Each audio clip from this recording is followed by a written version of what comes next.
भला एक नोटबुक कैसे हमारी लाइफ को चेंज कर सकता है, तुम ये जानना चाहते हो? हम बताते हैं। This is my bag and this is me.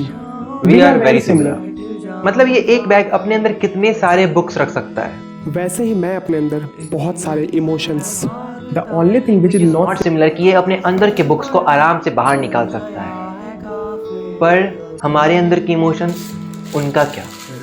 So why don't we become like a bag, जिसको मन किया उसको अंदर रख लिया और जिसको मन किया उसको बाहर निकाल दिया। And I tried, that feels very uneasy. भाई तुमको पार्टी लगाया ना? क्या? नहीं भाई, इसका पेट दर्द कर कुछ भी। और सामने वाले समझते भी नहीं है। So I started journaling for 7 days। तो अगले 7 दिन के लिए हम और रेक्सॉन जर्नल्स लिखने वाले हैं और उसके बाद देखेंगे कि क्या सही में इसके कुछ फायदे हैं भी या फिर बस लोग बस यूं ही बढ़ा चढ़ा कर बात कर रहे हैं। और हाँ, अपनी जर्नल्स भी शेयर करेंगे। So this is day 1 of the challenge और अभी हम 5 शॉर्ट्स रिकॉर्ड किए और एक Q&A वीडियो। क्रिंज वीडियोस बनाने से क्रिएटर ग्रो कर सकता है और उसके बाद हम ये रिकॉर्ड कर रहे हैं इतना गर्मी में। ये मेरे कल के इंसिडेंट के ऊपर है और यहाँ पे हम अपने दोस्त के बारे में लिख रहे हैं जो कि पटना से फिर वापस अपने कॉलेज जा रही है और हम लोग को मिलना था जो कि नहीं हो पाया। क्यों नहीं हो पाया कोई सही नहीं है, पर हम अपना पॉइंट ऑफ व्यू बस लिख रहे हैं जर्नल में। मे बी वो गलत हो, मे बी वो सही हो, उससे फर्क नहीं पड़ता है। तो स्टोरी ये था कि हम उसको एक रील शेयर किया रेस्टोरेंट का। वो बोली ठीक है मिलते हैं, तो हम बोले ठीक है जब चलो। एंड फिर वो बोली देखते हैं 18 को।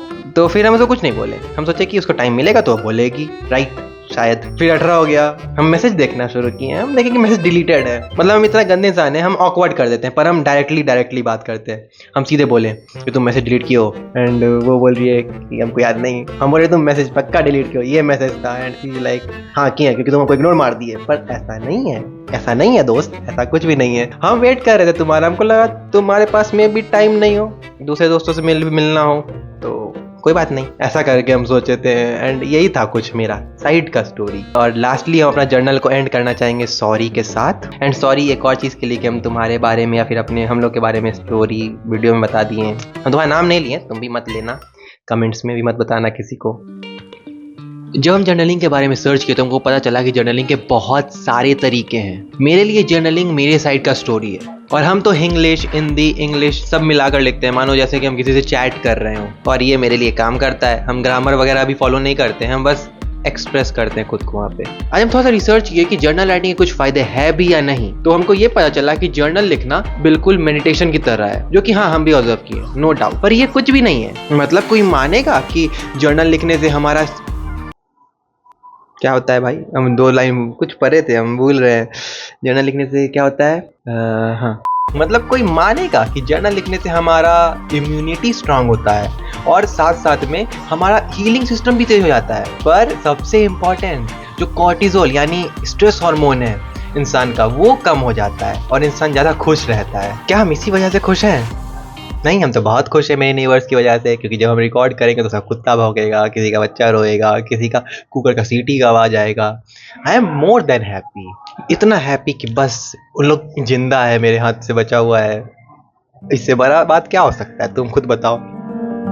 एक प्रॉब्लम जो हम नोटिस की है जर्नल्स के साथ वो ये है कि डेली मन नहीं होता है लिखने का और आइडिया भी नहीं मिलता है कि क्या लिखें। और स्टार्टिंग का कुछ वर्ड्स लिखना बहुत हार्ड है, तो हम क्या कर रहे हैं कि बस 5 मिनट का टाइमर लगाते हैं एंड देन लिखना शुरू करते हैं। अगर मन हुआ कि हाँ और लिखना चाहिए या फिर अभी कंप्लीट नहीं हुआ है तो लिखते हैं, वरना फिर रहने देते हैं। ये चीज़ हमको थोड़ा हेल्पफुल लगा मेरा कंसिस्टेंट रहने के लिए। अब तुम्हारे लिए है या नहीं है वो तुम खुद ट्राई करके बताना। फिलहाल हम क्या लिखें हमको ये नहीं पता है, हमको वो सोचना पड़ेगा। तो आज डे 6 ऑफ द चैलेंज और आज हमको समझ में नहीं आ रहा है हमको क्या लिखना चाहिए।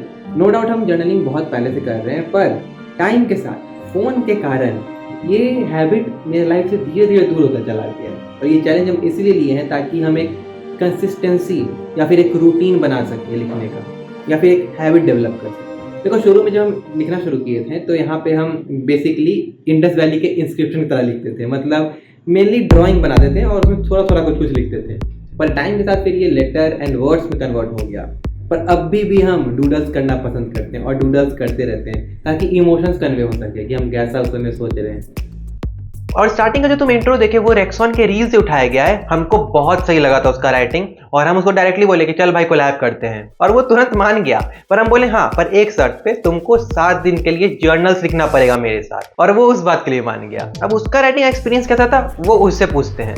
Okay, so I think it was the best experience at all. क्या है कि तुमने जो बोला था कि भाई 7 दिन अपने जितने भी मन में आइडिया जा रहा है लिख दो, तो भाई इस डायरी में क्या बताओ यार, इस डायरी में मैंने 7 दिन का अपना पूरा मतलब क्या माइंड में चल रहा है क्या नहीं सब लिख दिया भाई। बहुत अच्छा एक्सपीरियंस था। देखो, हम ये नहीं बोल रहे हैं कि हम इसके बाद से डेली जर्नल लिखना शुरू कर देंगे।